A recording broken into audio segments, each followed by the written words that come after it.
The bolt of lightning is hitting. Good evening, everybody. This is California Free Radio. I'm Mike Netter, blasting live along with Scott Piotr and Kurt, and a very special guest and a special story tonight.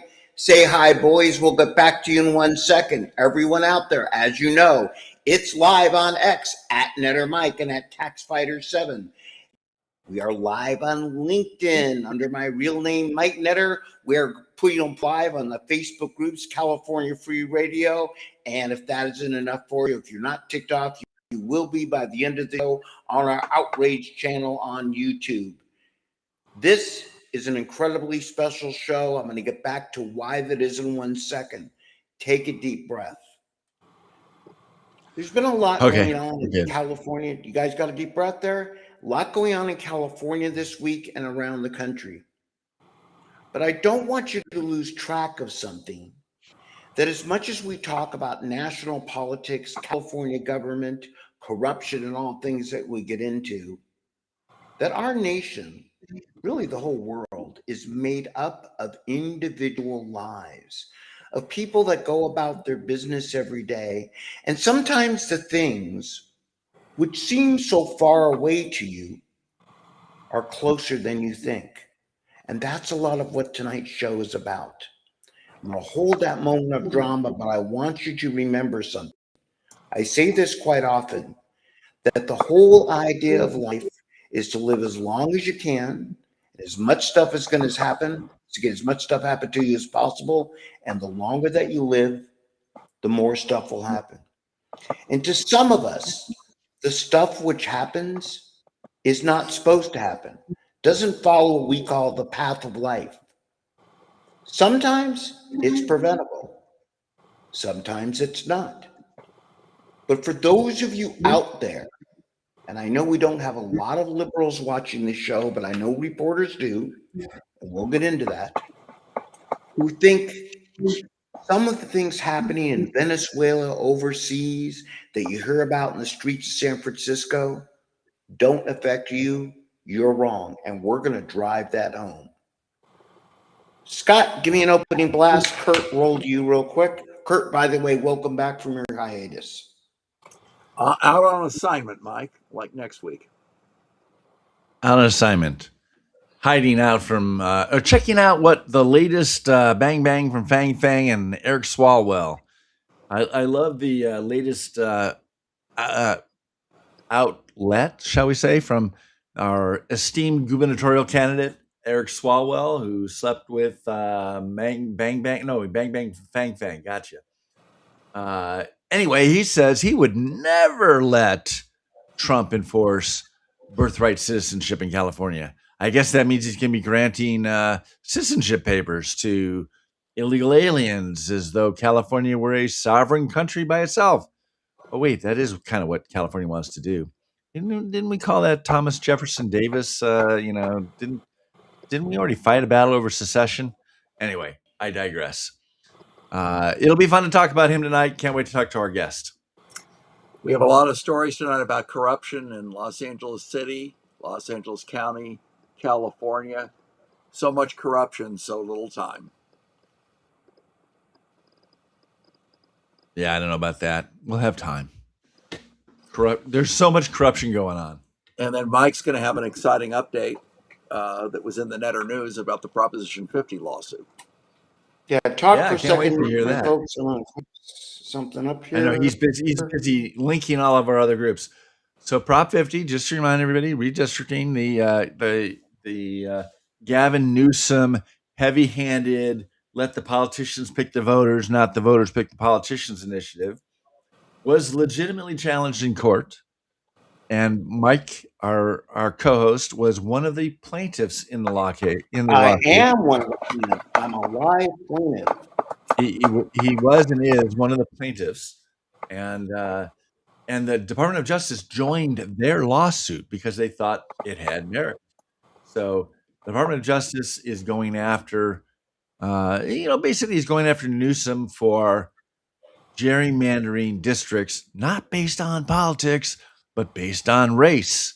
He wants more people of color to have office at the expense of those people who have no color.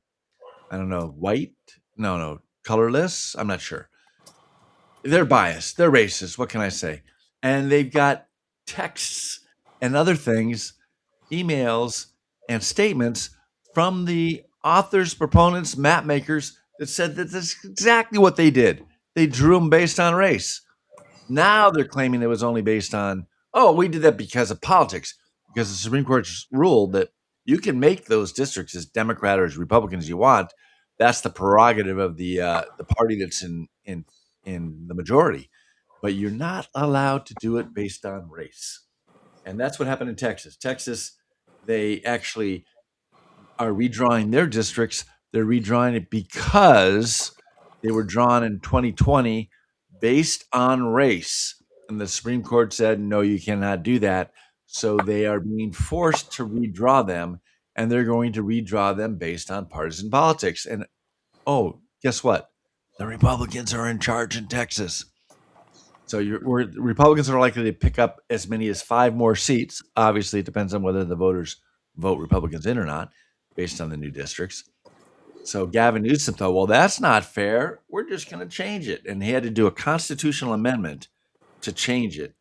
And that's what Prop 50 was about. He did all sorts of illegal things, but the main thing that he did wrong was he still drew the maps based on race, which the Supreme Court kicked out in Texas. So we're very optimistic that this Prop 50 is going to be enjoined so that they will not be able to enact it for the 2026 election. Right. Our court date is Monday, and we're going to get into that later in the show. We're also going to get in a lot to the corruption, which is literally throughout California. If you're watching One America News now, which you're probably not because you're watching us, you'll see I did a segment with Matt Gaetz today on that also, on Los Angeles corruption, because the corruption literally has permeated throughout California. And part of the problem I've got, gentlemen, is with the mainstream news. And I put out one of my No. It's the propaganda news. The propaganda news that literally what they're talking the about, unreported Democrat Party campaign contribution news. There you go. And it's really relatively sad what they've done in terms of talking about the boats in Venezuela like they're poor little fishermen, because they're not. I want to introduce our guest now. In this story tonight, I want you to pay real close attention. Ann Thunder is somebody I've known for about 5 years. And there's something that we share that I'm going to go into in a second. But Scott, could you bring in our guest here and let her introduce herself to our audience? With pleasure. Ann, thank you so much for coming on tonight. You've really had, let's start with quite the day. You were at the Capitol today, correct? Yeah, thank you for having me on. It's a pleasure. I put your bio in Netter News today, which I know everybody gets because, and it's free, and most of my viewers have that kind of money. With California taxation, they probably are expecting a rebate from me, but story for another day. Tell us your bio, who you are, before we get to the actual picture behind you and why the Venezuelan boats tick me off, for lack of a better term. Well, I am an angel mom, and I am a mom to Weston. And Weston, do you not want me to put this part, or do you want me to tell you how I know you? So I know. Well, tell me how you know me. We're going to hit it with this between the eyes. I'm doing this because the FCC doesn't censor me, and I'm very honored to have you on, and I want to talk about this. Okay. Because this is part of can happen close to you, right? Mm-hmm. So, I going back to like 2020, if you want me to start there. I know yeah, he's nodding his head yet. No, I'm making sure this shares with massive communities on X, which only I can do. So I'm actually paying attention to you. But I want everybody to hear this story, so I'm getting it out to as many people as possible. Unfortunately, I'm the only one that has a login to that. Keep going. So, Ann, you're an angel mom. Explain what an angel mom is. So an angel mom is someone who's lost a child. We refer to angel parents politically as the border parents, the parents who lost their children to open borders and the bad border policy of the last 4 years, and other administrations in the past who have just allowed people into our country or illegal crime. So they call us angel parents in today's, yeah. in Border today's angel world. parents. Yeah. Yeah. So how did Well, I know it's a sad story. How did you become a border angel parent? so Weston was 15 years old. He was going to a new school. He had been in private school his whole life, and he wanted to try public because Dana Hills is a fun school and everybody goes there. And he was getting tired of being in the small school, private school. So he just wanted to be with his friends. And second semester freshman year, he started going to school, a public school, and I just think it was a lot on him, and it was a lot coming at him fast. It's a lot different than private school, and there were crowds that he wanted to be associated with, and crowds that he could tell were the fun crowds. And Weston always wanted to be the center in the life of the party. He was very headstrong, had a lot of friends, and he saw this one group, and like peer pressure works. I believe that Weston just tried something just to fit in, and it ended up killing him. So these kids can't make mistakes anymore. They die from them. So Weston took something that he was told was a Percocet, something his doctor had told him in the past was safe. I never let him take Percocets, but he was told it was safe. And he probably just thought he could score some social points and try something a little. I think a quarter of a pill is what they believe he tried. And it was enough fentanyl to kill him. So it was a fake It Percocet was pill I'm sorry. Yes. It made was a made counterfeit. by the Mexican cartels, laced with fentanyl. And of course, Mhm. it's not like they're using laboratory grade, medical grade laboratories. So when they mix fentanyl in, some pills have more than they should, and that's what happened to Weston, I take it. Yeah, you have the chocolate chip cookie effect. So you just don't know what part of the pill that all the fentanyl is in, or what if one pill has a ton of fentanyl and the other one doesn't.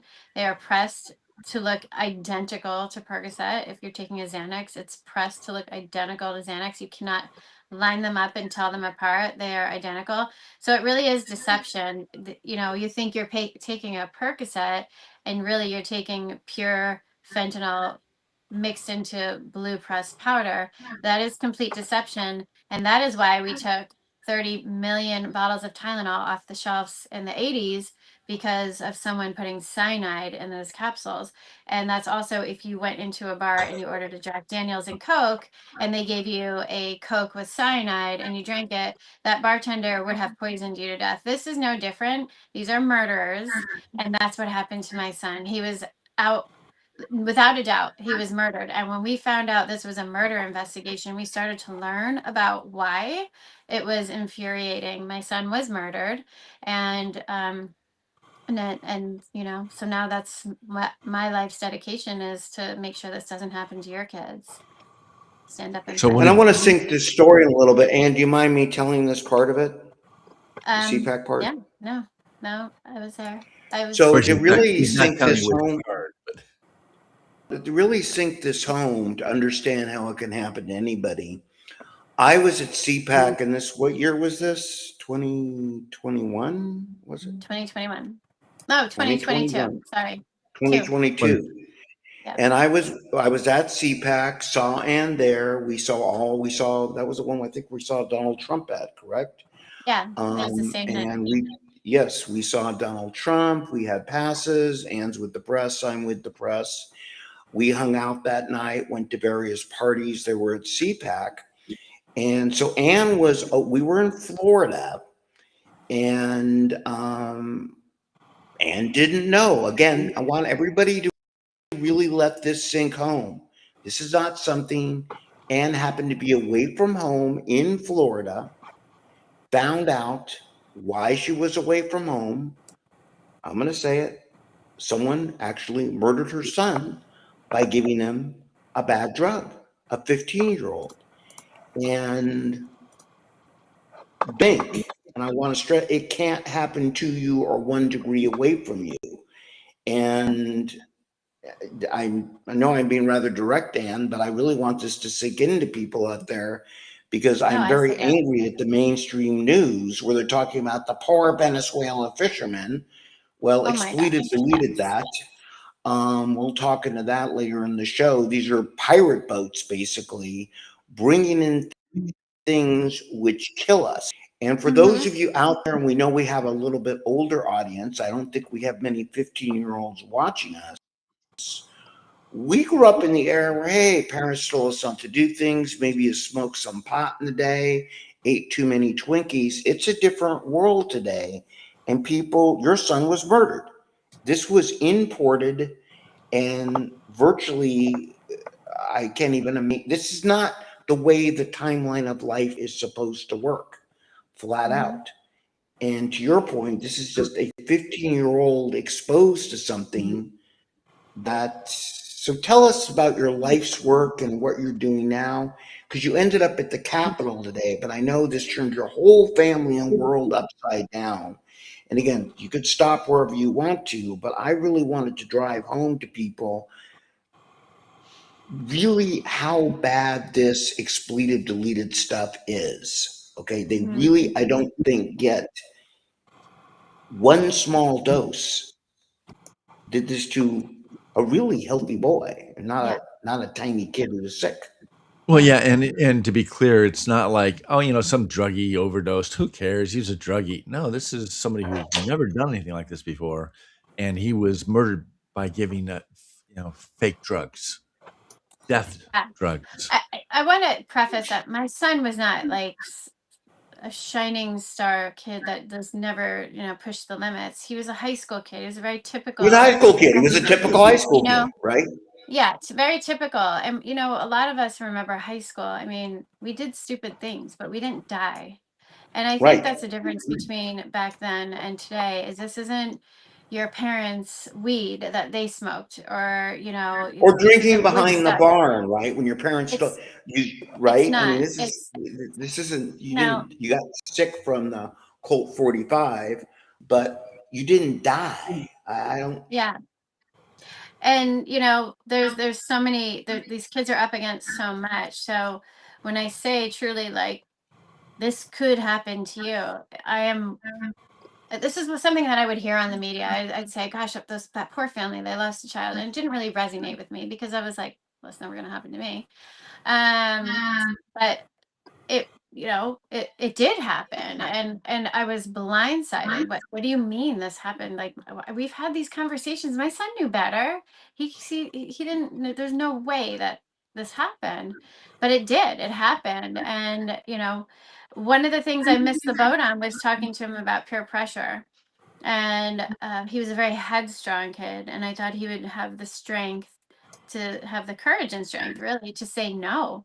But, I think when it came down to just wanting to be friends with certain people, he went ahead and, tried to play cool guy and, it got him. I don't think it ever, he ever intended that. But, we all did stupid things to try to, conform to our friendships. So what I tell parents is this is not only about talking to your kids about drugs, it's about talking to your kids about peer pressure. Because if you run scenarios with your kids, if you role play with them and say, hey, this is going to happen.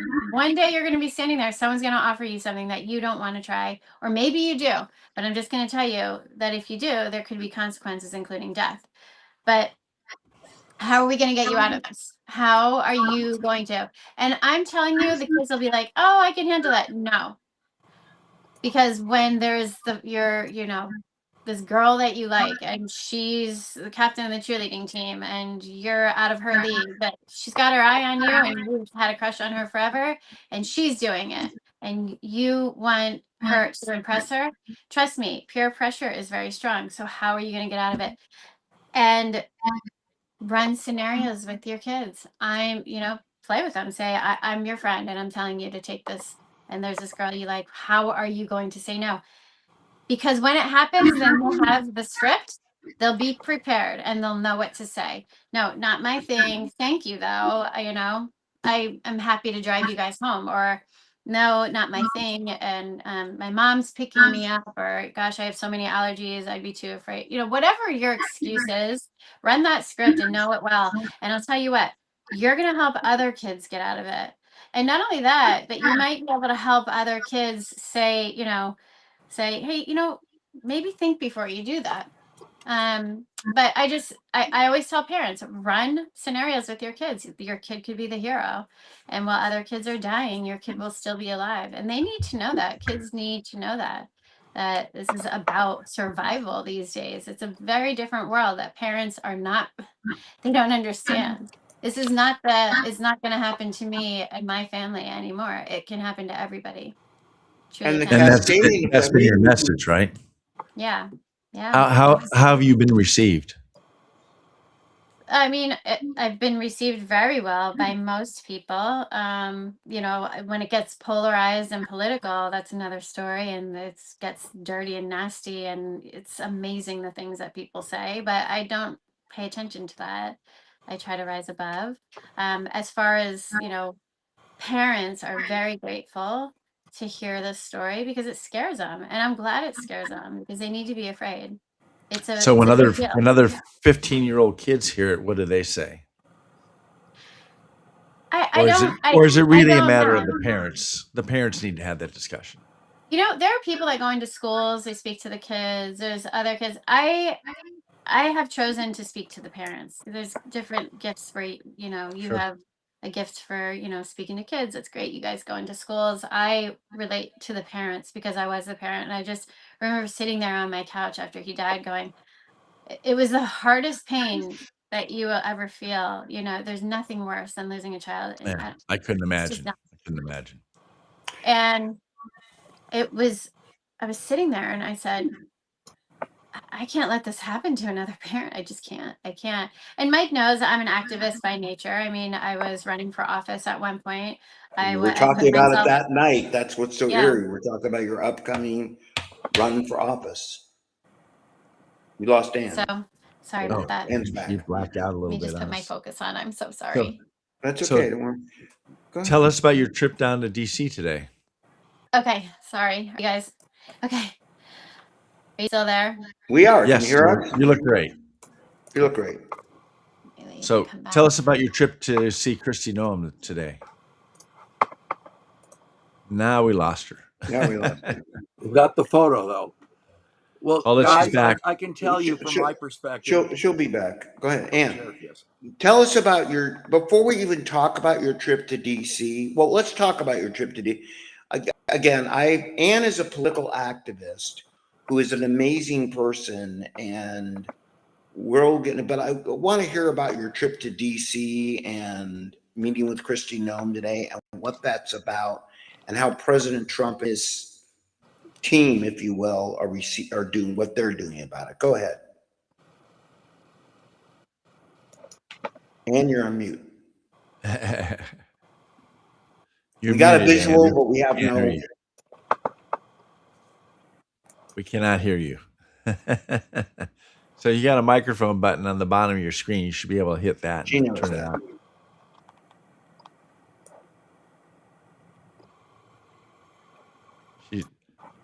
And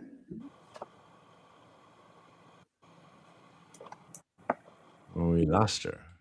Now she's back. Hold on. she's kind enough to do this on the road. And say something. Still nada. Your mic on? Your mute's not on? Still muted. Like Here's what we're gonna do.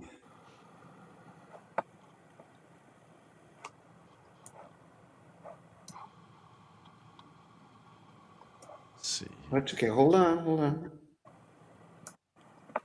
We're gonna punt.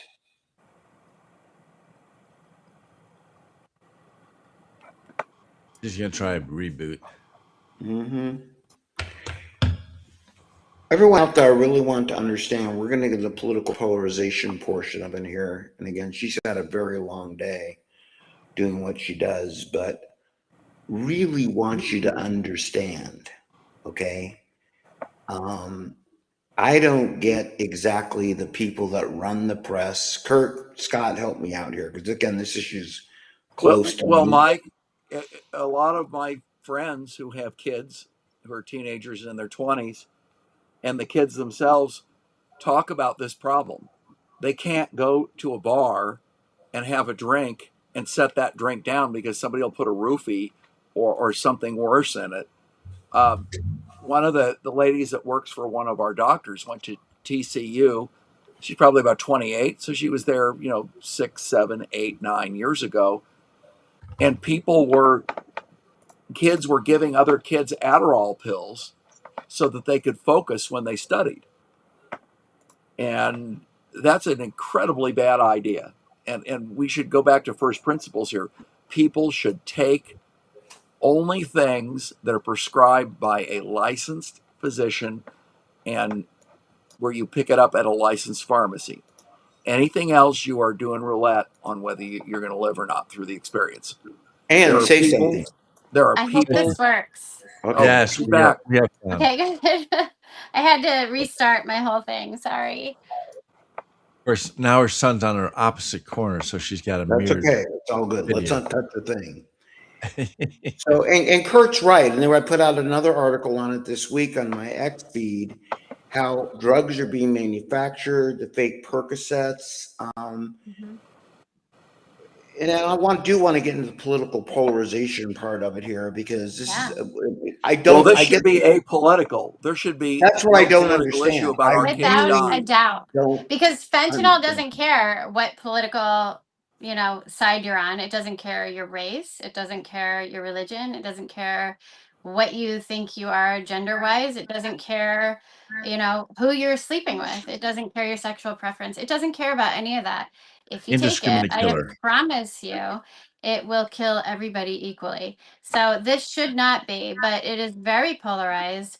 I've seen, I've seen it in our face. I've seen people tell me that they don't care about my son and that he's dead. They said it much nastier. That was a very eloquent way that I just said that. The way that people have gotten in my face with a soul And that I why are don't they know. angry? Yeah, who are these people? This is Who what are I'm they and why really are trying they to angry? So comprehend. angry, Who are like, these people? Well, okay, so we had our annual Lost Voices of Fentanyl March. We do it every year. We plan it 9 months in advance. The date comes, and it's a rally. We have speakers. This year I was the MC, and we have thousands of pictures of kids' faces across the National Monument. Because it was a shutdown, we had less this year, but we still had a ton of pictures. Then we do a march. It typically has the road shut down, and we march to the White House. When Joe Biden was in office, we went there upset because our hands were in our faces and he was doing nothing, literally nothing. And that really lame border bill that was helpful to immigrants who are coming here illegally only, it was not comprehensive on anything except for helping illegal people come here. It put fentanyl machines back at the ports of entry only. That President Trump had there that Biden got rid of. That bill was horrible. That was the only thing he did 43 months into his presidency. And it was not comprehensive, and there was nothing good for any American in it whatsoever. So Worse than him doing nothing. I'm sorry to interrupt. He was the one that actually invited everybody to come into the country. then he definitely exacerbated the border crisis issue. I mean, there are caravans of 10,000 people coming in at a time from every country. But I don't have to go back there, but it was a horrible presidency. So we would march to the White House in disgust. But this year we had President Trump. And my gosh, he got into office and it was like boom, boom, boom, close the de minimis loophole, you know, close the border, you know, put tariffs on China, deal with China, deal with Canada, because most people don't even realize they have all these labs up there, and that the northern border is actually a way that it comes through. You know, shut the border in Mexico, zero boarding crossings since June, I believe. And he just kept going, and then the halt fentanyl signing, and now he's blowing up boats. Like, he doesn't stop. So we marched to the White House to say thank you. A lot of us had thank you President Trump signs, and we listed all the things that he's done so far. He just signed Bruce's Law the other day. That was just an amazing thing that he's doing for education.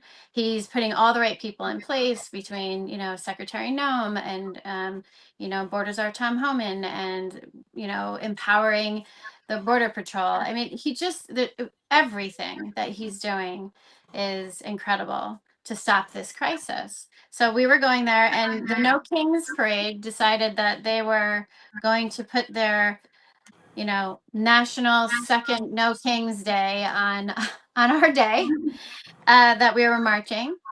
And they decided to meet at the National Monument, where we have our rally every year. And, you know, they're very narcissistic. They've been bred, I believe they've been bred to be narcissistic, you know, empowered, you know, entitled.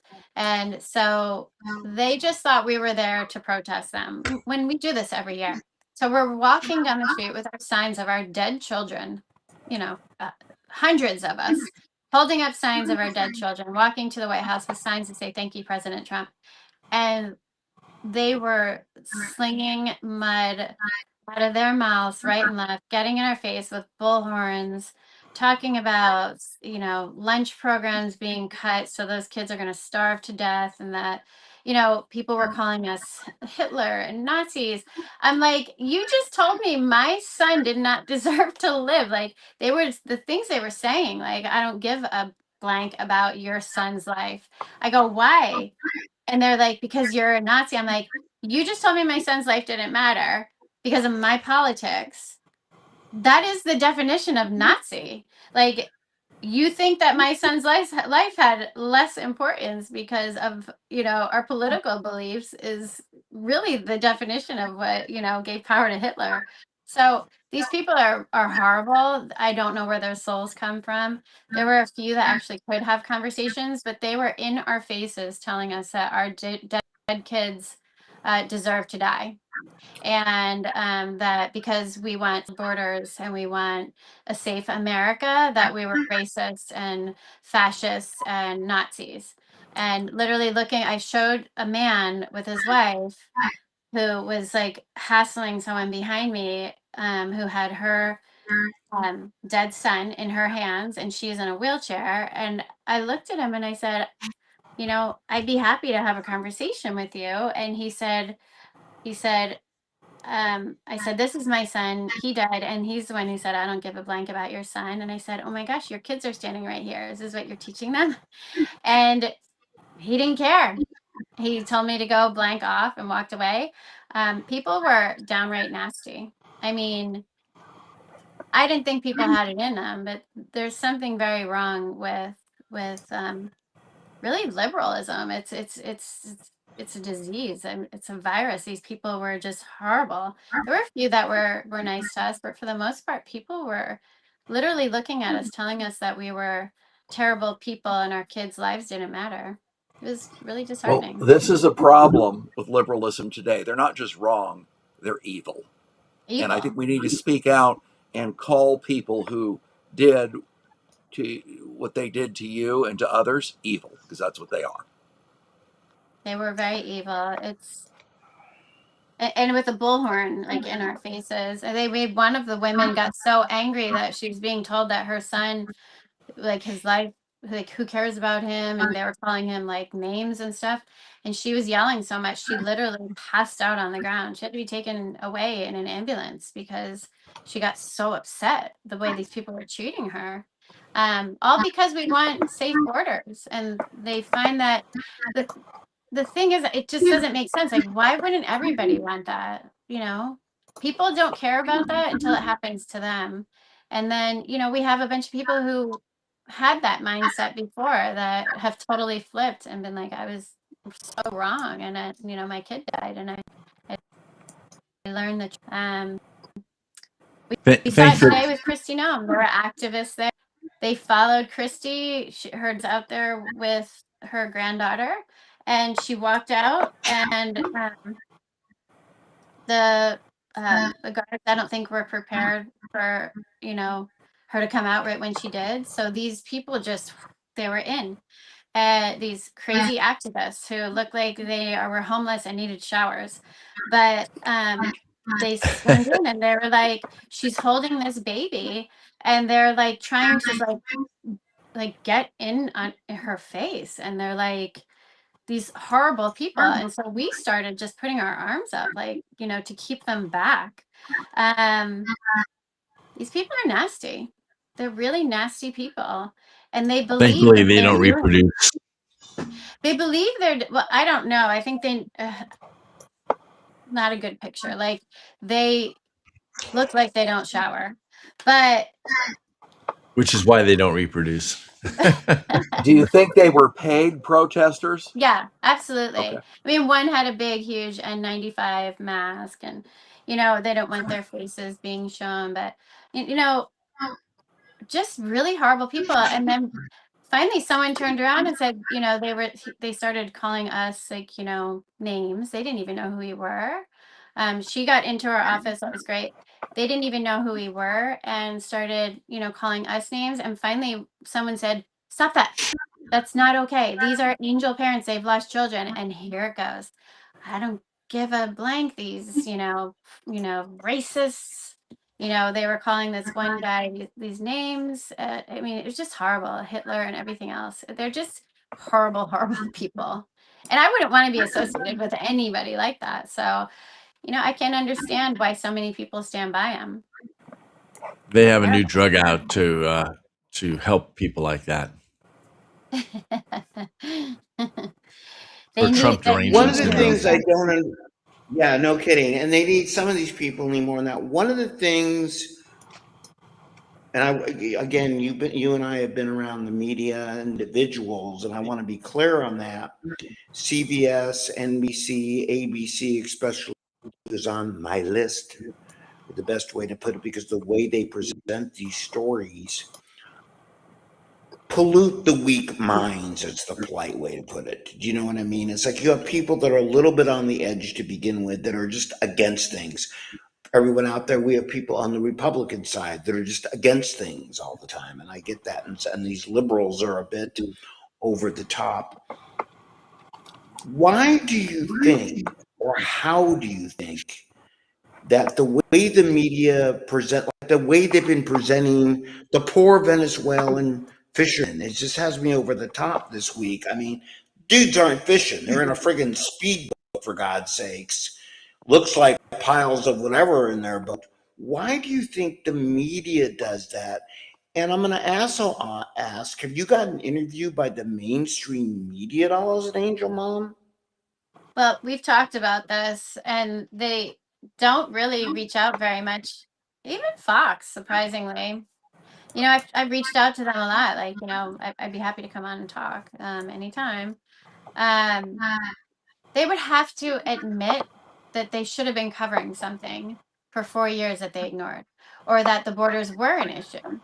I think they don't want that attention. They're all very respectful to us when we do go on, mostly, but for the most part, I think they don't want to cover it because it would be having to admit, just how wrong they were. Especially the liberal media. Not to cut you off, but again, most of my guests I know, so I can cut them off. The part I get what you're saying. The part I struggle a little bit with, or more than a little bit, but I'm being polite because we do have kids and small animals watch the show. The Venezuelan boat thing. I don't get why the media has to play it over and over and over again, like it's an indoctrination film. Do you know what I mean? The Oh, borders, I that's what get they it. do best. I don't even understand. Are they just that dead? You know, who are these people? Why do they do this continuously? I mean, it You're talking makes about no the sense. mainstream news. Yeah.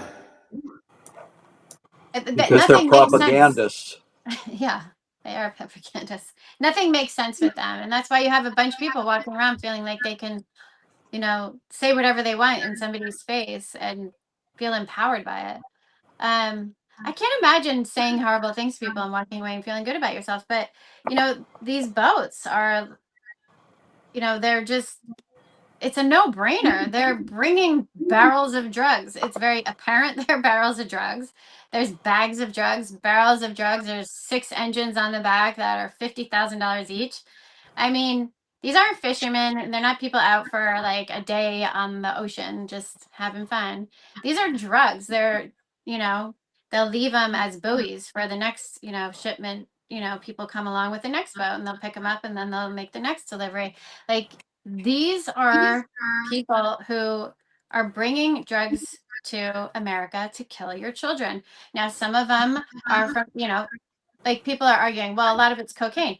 Well, what is the best way to find a drug operation? And that is cocaine. If you take down the money of the whole operation, you're going to break down the entire operation. And it is a mind-boggling that people can't understand that. Venezuela has one of the largest cocaine distributions, illegal illicit distributions in the world, and you are taking out all the money when you take out these huge operations. That money funds bringing fentanyl over from China, making fentanyl pills, supporting the cartels in Mexico. All that money, it's all intertwined. And by the way, it's also in our liberal government. We're seeing Biden's DEA, one of his DEA guys, was just arrested. I Yep. believe he was arrested for $12 million of, helping out the cartels. This is in the DEA, and that's a pretty big deal. So these people are in the government. They're all in it. There's a lot. It's a very big web that's being weaved, and I truly believe that's why they pardoned the not her. The name's gonna. The Colombian. Yeah. Help me I out with know his you do. name. Hugaro, I think. I forget. But Maduro, anyway, Yeah. the that's why Venezuelan. Yeah. they They got Venezuela, pardoned right? him because he is giving the names operation he's going to cooperate and he's going to give everything they need to take these people out. And these boats, every time they blow up, it's a celebration in the fentanyl fighting community. Trust me when I tell you, they will kill your children and they'll skin you if you get in their way. So protecting these quote unquote fishermen is really probably protecting somewhere along the line in the media where someone's involved with funding, getting funding from the cartels or getting payoffs, because it makes no sense to not want to rid us of this horrible virus, these drugs. Right. And Sounds I'll, like Yeah, the I'll and tell you American what. collaborators are committing treason, doesn't it? What's hey, that? the American media tells us that this picture that you see on the screen, that they're just fishermen, just trying to Well, survive. Scott, breaking our mode for our show because our guest is that Hopefully they special. don't. I just sent you a tweet of mine that got like a lot of attention, but I want you to put that up. What happened to Ann or Shan? There's Ann. Put that tweet of mine up because I really want to drive this point home about the boats themselves. If you can see it, if not, I'll talk about it. I just texted it to you, brother. Okay. So I want to go back to something here that I think about cartels. You said that's very, very powerful. In California, for example, when they ran, people were doing less cocaine or pot got legalized, they started importing avocados, right? They'll import anything that they can. And by the way, they will kill you if you interrupt their avocado. They'll kill I mean, they you were if you killing people interrupt for anything at avocado. once. These are criminal distribution operations, and the margins are a lot better on the things that kill you. Scott, can you see that whole tweet or not? If not, I'll talk about it because I want to drive home something here. Well, I've got the tweet in front of me. I got the picture from the tweet on the screen. Okay, I wanted to actually Hopefully put it's all the writing up. cartel boats blowing up that I put to music. Is that the one? That one. No. I'm going to go ahead and read this because I want people to understand that. This is from maritime law. A boat in international waters that is not running a national flag is categorized in international law the same way a pirate is. Such boats have no national or international protections, and you can't commit a war crime against them from another country. I cite in there the international maritime law to go with it. So these are basically pirates importing and killing, pillaging and plundering, without using the other word that pirates used to do, that I don't understand why the mainstream media is having a problem with it, except they don't understand what someone like you goes through and someone like us goes through, that we go through. And before I let you go, because I know I promised to let you go after a little bit, and God bless you, this also affected, you have other kids and the kids that knew Weston and the kids around. This is when a child around them dies, that is their sibling, or even someone at school. Talk about that cascading effect. Maybe some of these liberals are that whacked. Sorry, I'm not trying to make excuses for them because they have this. I don't really understand it. But can you talk about that for a couple seconds? Because this had to be devastating to your other kids and the kids at the school, right? They don't really pay attention to the media very much. I try to shield them from, No. But I too mean, much. the actual experience of Oh, losing yeah, Weston. absolutely. Weston was our leader, I mean, he was our firstborn. So, it was his, just by the dynamic of, the firstborn child, they help all the other ones. And he really was, he did the role very well. He helped his, younger brother, who was the second born, helped him talk, help him, learn how to do things. He would speak for him and he would teach him how to play football. And, he was a great big brother. And then his little sister came. He was so excited to have a sister, and they were very close. I think my daughter is probably taking this the hardest. And then my last one, was, a little boy, and he is my fourth child.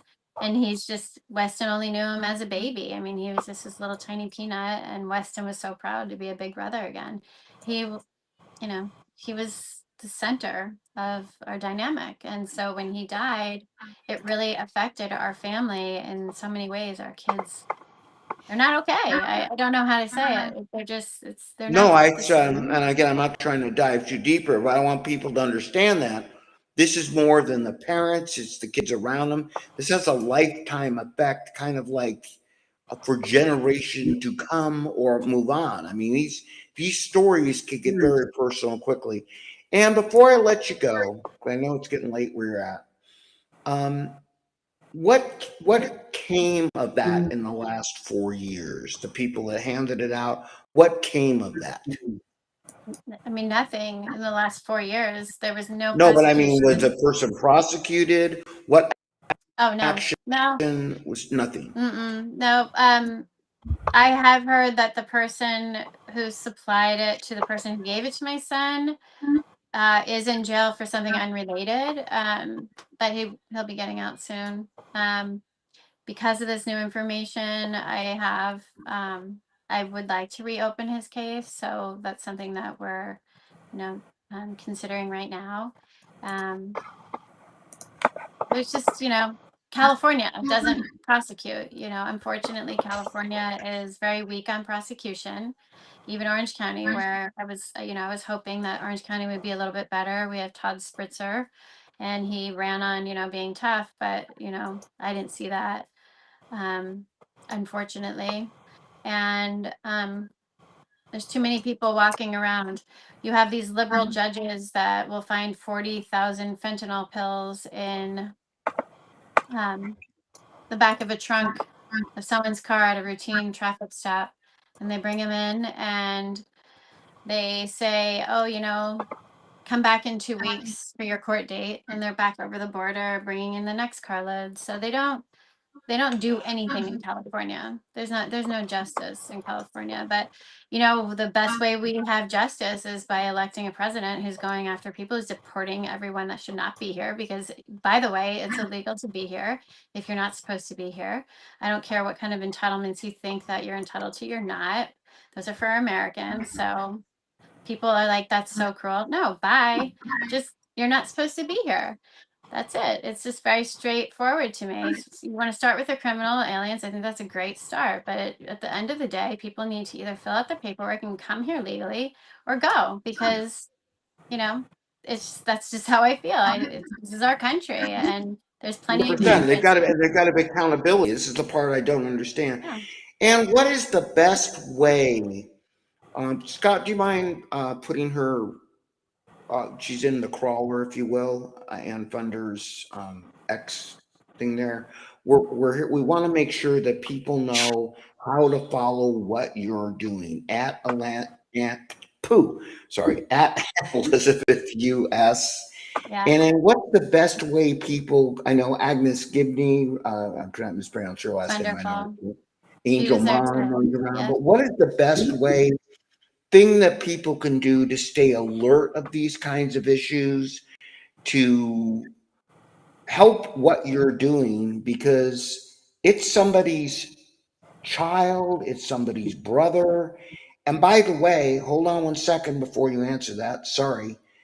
Those people on the streets of San Francisco, on the streets of LA, again, this is said quite often, is someone's son, daughter, wife, husband. Everybody belongs to somebody. And if you liberals out there, and I challenge you anytime, pick on me, trust me on this one, because these people are peddling death. And if you think in the name of anything, this is all right, I really would like to have a conversation with you. You can email me at the top of my feed on X. Love to hear it. Have the guts to do that. Like You lose people at the conversation part. Like that's gonna happen. Tough. They can get in your face and yell a lot of things, but conversation. I have a question for Ann. The boy that gave your son the pill, is that a crime? He's not a licensed pharmacist.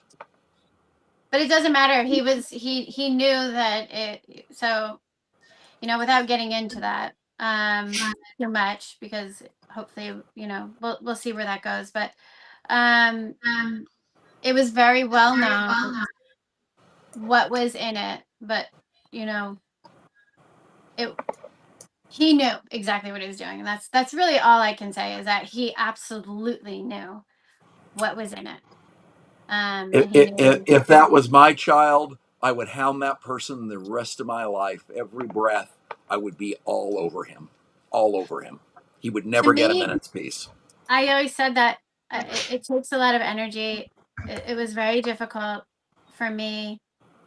A lot of people have a hard time understanding how, he was just a kid, and I want to say that he was just being stupid, but what happens when you don't prosecute people is they continue offending and go into bigger things.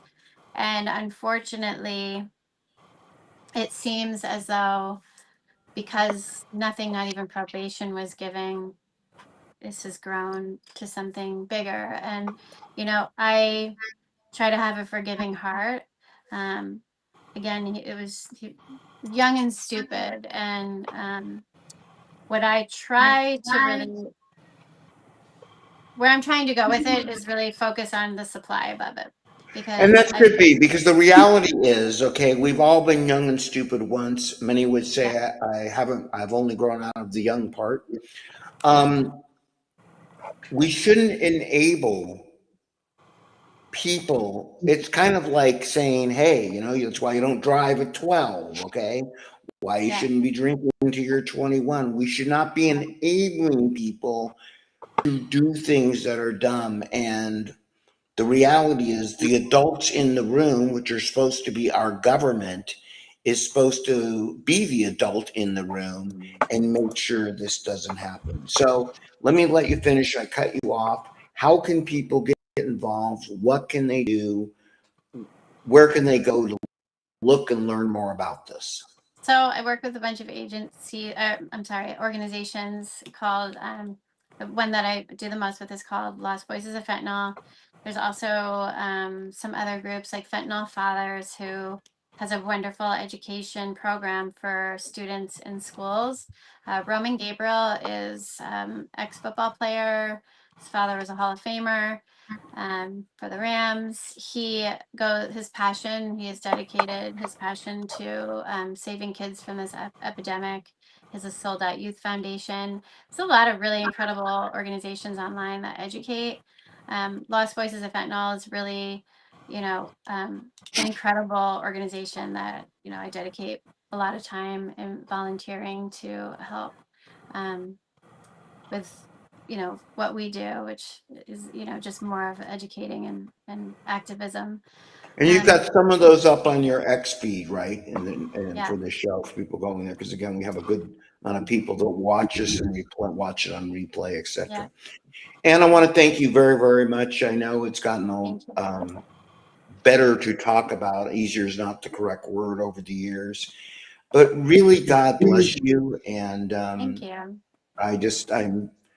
I'm especially proud of you as someone Thank who you. knows you, because you've chosen to, where many people, and I get it, this isn't a hack on them, fold when this happens. You've chosen to go into the arena and prevent it from happening to other people. And I think that's, for those of you that have never seen this or been close to this, that's a pretty big feat that Anne's doing there. Thank And for you. anyone out there saying who, whatever, again, I'll leave that alone. So thank you very much. God bless you. And especially, she's been up since 4:30 in the morning or I whatever am, the hell. yes. And it's Right. it's 10:30 here now. So I've been up since 4:30 and I'm catching a flight. I have to be up again at 5 in the morning tomorrow. And I'm flying 2 trips tomorrow. So I'm going to DC and back, and then I'm going on another trip this weekend or tomorrow night. So I'm very, very busy traveling right now. I'm definitely exhausted, and hopefully I didn't bore everybody with my babbling, but I No, am very tired. we're getting some good comments here. You're actually you're an inspiration to me. God bless you.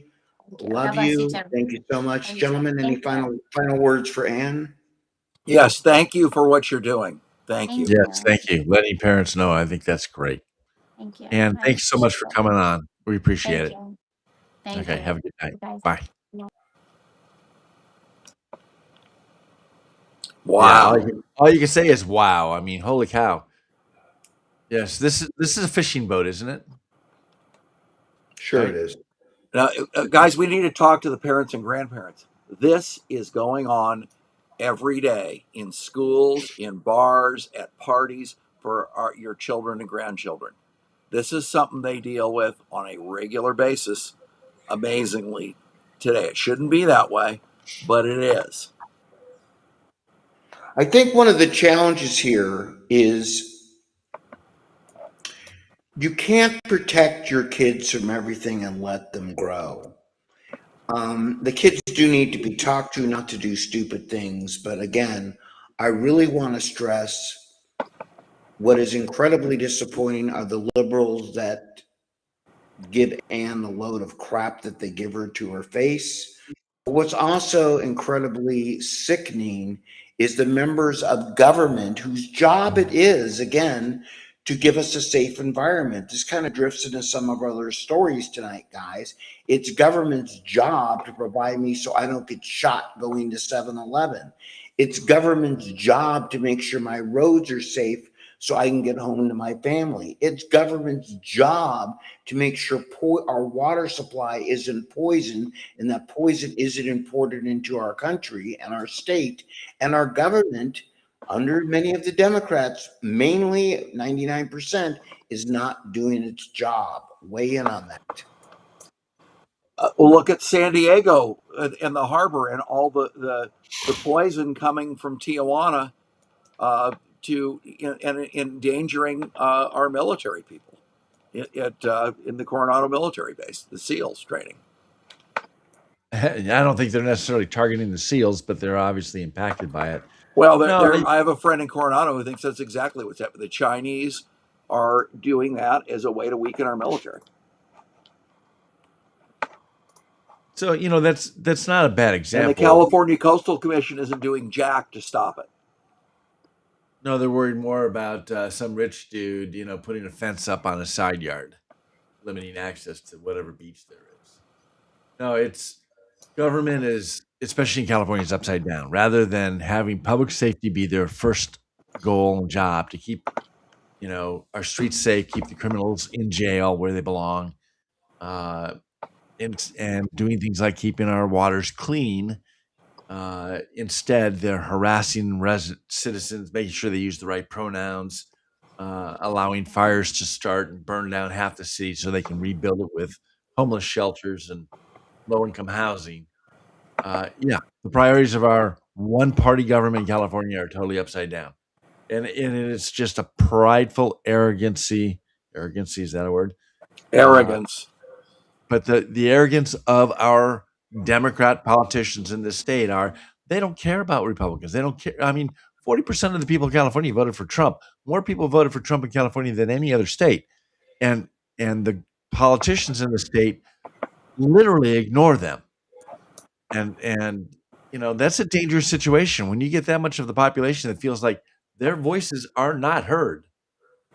They're either going to take action. They're either going to leave the state, which they're doing, or they're going to take justice into their own hands. Or they're going to take different actions, and we don't need to talk about all those.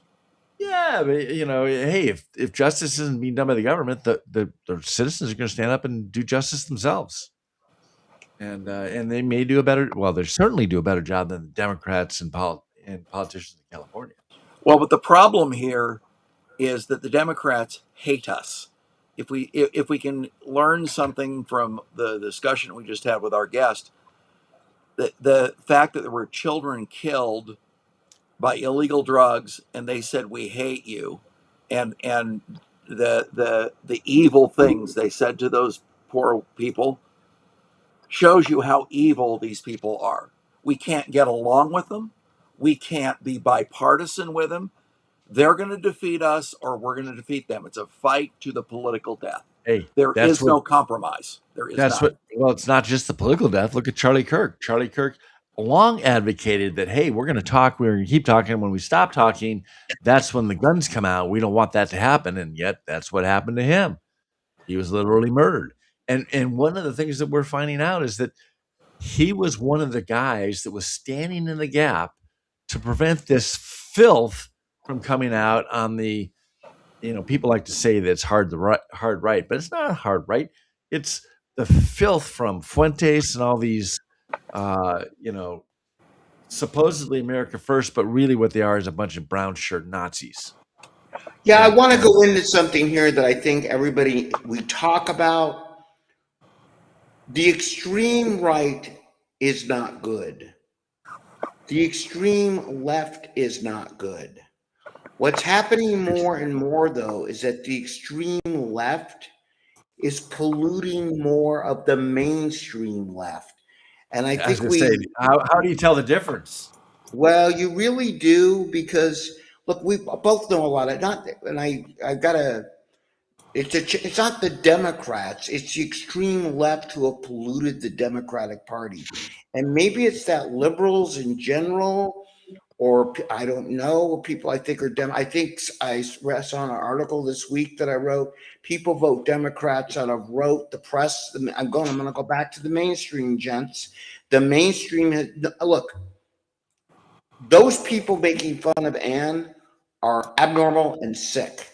They don't belong anywhere. I find it hard to get in a room of any kind of sane people that we would be in a room with that would say, oh, that's okay behavior. Let's just put that off to the side there. The pictures you have behind you of homes burning, no one's really for it. The problem we have is that mainstream press, or whatever you want to call it, keeps pushing a narrative for whatever reason of a small group of people that this kind of behavior is acceptable, okay, that it's caused by X amount of people. It's just, it's not acceptable. And I know a lot of people in the press, I will tell you that 99.99% of the reporters I deal with, right and left, think like us, they're okay. But some of these people behind the scenes that edit the stories, that put these things on television which don't belong there, or leave out part of the story, that inflame the whack jobs, for lack of a better term, I don't really understand what you're accomplishing. And in some of the stories, as we're getting, or actually, believe it or not, we've got 8 minutes left here. Some of the stories this week, Kurt hit some of those because what I put out in Netter News, I don't see how people, go ahead, Kurt, Before we do that, Mike, give us a quick update on Prop 50. Very important lawsuit. Prop For 50, what you're allowed to, anyway. I'm a plaintiff in the lawsuit. I'm cautious about what I say. Depositions were taken this week. We go to court Monday. I will be there. It is probably the first of a 3-day hearing. Bottom line is, okay, it's a tough uphill battle, but we believe, as filed in court, that these districts were not drawn properly. And for everyone out there, it is the California Republican Party, an assemblyman, and 18 others of us who have stood up and become part of this lawsuit, or I'm an original plaintiff on it, public record. And we are going to stand and fight. We believe Gavin Newsom and Paul Mitchell and the rest of the Assembly and State Senate did behind closed doors in the interest of transparencies, instead gave us darkness. And that's where we're fighting. Kurt, the only thing I really will say is, regardless of win, lose, or draw this upcoming week, it will be going guaranteed to the Supreme Court. And I'm a plaintiff in that lawsuit, so I'm going to shut up now before the Dillon law. All right. So one of the other problems we have that's sadly similar to what our guest described tonight is California and other liberal states have granted commercial driver's licenses to illegal aliens who don't know the laws of our road and don't even speak English. You say, well, so what? They need to make money. Not so what? If you got a guy who can't speak English driving an 18-wheel truck, that's a killing machine. And anybody who issues a commercial driver's license to someone who can't speak English, in my opinion as a lawyer, is an accessory to the crimes and to the injuries that are committed by somebody who should never be on the road. And it happened again with somebody who was given a California commercial driver's license who killed 2 people in Oregon after jackknifing the trailer. And by the way, I want to add to something that didn't get reported this week, that I put out on my X feed with a live video at LAX. If you didn't hear about this, which you may not have, okay, you know what I'm talking about? Yeah. A driver who didn't speak English drove an Amazon semi truck. For all those of you not familiar, semi is a really big truck. Drove it the wrong way into the terminal. They asked him why he did it. He didn't speak English, but they got out of him that Google Maps had told him, his GPS had told him to go in there. Even the sign said wrong way. He could have killed somebody. He sheared part of one of the terminals at LAX. Not a word in the mainstream about it. That is on my X feed. You could see the video, and you could see the LAX officer that pulled him over going, dude, he didn't say this, what the expletive deleted my words. There was so much not reported, and we are so lucky that people, but again, not a word on the evening news about it. And it happened just 2 nights ago. So what you hear about, I'm going to go off on this one big time, because you hear about the big things that happen, but you don't hear about the close calls, which happen every day, which I'm trying to put out in my feed. Go ahead, Kurt. All right. So there's another problem, like the people who just said, we don't care about your son to our guest. There's something called liberal privilege. They accuse us of having white privilege. I don't think my mother, when she was walking to school during the Depression with holes in her shoes in the snow in Illinois, I thought she was very privileged. But nonetheless, now they have liberal protesters who will take over an intersection or block you driving because whatever political nut job thing they're pushing is more important than your day. And they did that, and they took over an intersection outside LAX on one of the busiest travel days of the year, the day before Thanksgiving, to promote some political cause. Freedom of speech is great. Freedom of assembly is great, but not in the middle of the road, you idiots. So, hey, Right. let me ask you a question. If you pulled up and you were one of the drivers being blocked by these idiots, what would you have done? Kurt. It depends on whether I feel like I'm the victim of a potentially violent threat. Like during the protest in 2020, they were blocking people and threatening people. They're not going to physically harm you. They're just doing a sit-in and blocking the road, so you're stuck there for an extra hour. Well, what I would like to do is file a criminal complaint and get them and have the police arrest them. If the police won't arrest them, then my problem becomes with the police department and suing them. I like what some of these citizens have done on the freeway. It's just a couple of drivers get out of their cars and they drag their sorry asses off the stinking freeway and zip tie them to the side of the road. And let's talk about the drivers that block. Gentlemen, we're down to 2 minutes. And before we talk about that, I am reposting again this video called Somalian Truck Driver Meets LAX. We've got about 118,000 views on it, but my point is you really should watch that and understand what a major disaster this could have become. Kirk, go ahead and hit us with a couple more, and then. All right, we've talked about all kinds of corruption. You can find out more on at Netter Mike and at TaxFighter7. But we've got international travel, fancy meals, missing receipts. We've got Gavin Newsom's chief of staff pleading guilty. Hey, Kurt, I've got a question for you. Yep. Since Fang Fang and Bang Bang and Swalwell wants to get rid of birthright citizenship, there's a lot of misconception as to what birthright citizenship is. As an attorney, can you explain that? Yes. After the Civil War in the 14th Amendment, they wanted black freed slaves to be considered citizens so they could vote. And so what they're saying, if you read the 14th Amendment, the language is pretty clear, and it was intended to be for freed slaves. Right. So if you were born in the United States and subject to the jurisdiction thereof. Yes. Meaning not people in embassies, meaning not illegal aliens. They're not subject to the jurisdiction thereof. Okay. So if somebody comes in and they're, let's say, from Mexico, and they sneak across the border, they have a kid in one of our hospitals. The way the Supreme Court has been treating it over the last 100 years is you got a birth certificate from a U.S. hospital, you're a citizen. Now, Trump wants to get rid of birthright citizenship. So what happens? What would change?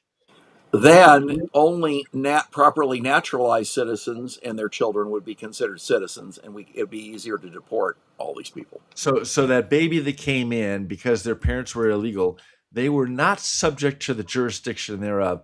That would be my argument, yes. Therefore, this kid, even though he was born here, he was not subject to the jurisdiction thereof, and therefore is not a citizen unless he goes through the naturalization process. That would be my argument, yes. So, but everybody up until now, everybody's in America has kind of had this belief. Well, that, no, hey, everyone in America, you're American. No, Scott, everyone hasn't. Most people have. And there's the a Supreme dispute. Court and the Supreme Court has ruled on a couple different occasions that, hey, you're born in the United States, you are a U.S. citizen. So this is a big change in the Supreme Court's decision. I agree with you. If you're not subject to the jurisdiction thereof, you shouldn't be a citizen. And what's happening in Mexico But is you what also have to look at the intent of the 14th Amendment. What was the intent of the 14th Amendment, Scott? It was only related to freed slaves, no one else. No, I agree. And what was happening is the Democrats didn't want them to vote, saying that they weren't citizens, and we had to put this amendment into the Constitution to assure those Democrats who didn't want those black Republicans voting that they are allowed to vote and that they are indeed citizens. And the Supreme Court's going to take that up soon. Gentlemen, believe it or not, I want to also make the point before we leave here that we have still 3 petitions on the street. Save Prop 13, CEO the School Choice Act, so you could take your kids out of the public school, and with $17,000 per year per student. So hopefully your kids won't be subject to that kind of peer pressure that you tonight. And voter ID. We are back next week with our last show of the year. Then we're taking a 2-week hiatus, and I would like suggestions from everybody out there. We're going to do a best of a little bit, talking about the stories that have the most impact this last year, and especially going into 2026. Gentlemen, you can leave a comment, by the way, if you're watching the show on X, on Nettermike, at Nettermike, or at TextFighter7, or on the Facebook pages underneath the show, which you can always watch at any time on your Facebook or your X feed. Or LinkedIn. So or LinkedIn, and leave a comment underneath as to any ideas that you think. Let's call it. We're going to call it the best of 2025. I'm going to call it of necessarily. I want to call it the issues. I want you to think of it this way. The most and I've got a prominent few issues. ideas, but I don't want to say it. The issues that in 2025 that you think are going to have the most impact, elections aside, in 2026. I put a couple out today, and I want you to be aware, in California, especially what I'm talking about, we'll go nationwide with you. These things will have an impact. There's one right there. Remember, everyone out there, there are a few days left, a few weeks left to 2025. But the fight to keep our state going in the right direction, the fight to keep our families alive, our economy alive, to keep our way of life and what we know from being taken over by the kind of people you heard who literally would talk to someone whose child died and talk to someone I can't even imagine. It's up to us. And that fight will continue every day, and as little much as by sharing the show, doing something. Because remember, that next house that burns down could be yours. God bless you. Good night. We're California Free Radio, behind the blue curtain, and we're about to lift that curtain and let the red tide